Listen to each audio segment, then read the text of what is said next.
En fait, des planètes comme Vénus sont une excellente illustration de ce que ça donne une planète dont l'atmosphère est très chargée en CO2,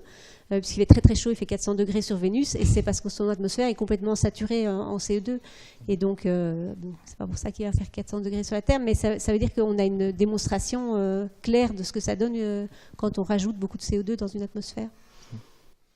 Donc oui, ça peut être une approche pour étudier... Enfin, il y a des études de l'atmosphère de Vénus en cours et des études d'atmosphère d'autres planètes qui nous permettent de comprendre des modèles différents. Donc ça nous permet notamment de savoir si les modèles atmosphériques qu'on utilise pour modéliser la Terre, qui en fait sont une série d'équations mathématiques qui vont représenter ce qu'on connaît de la dynamique dans l'atmosphère, dans les océans, des couplages entre la dynamique et la végétation. Sur d'autres planètes, on a des dynamiques qui sont différentes et on va pouvoir tester en fait ces modèles sur, par exemple, l'atmosphère de Mars ou d'autres planètes pour voir si on comprend bien ce qui se passe aussi sur ces planètes-là.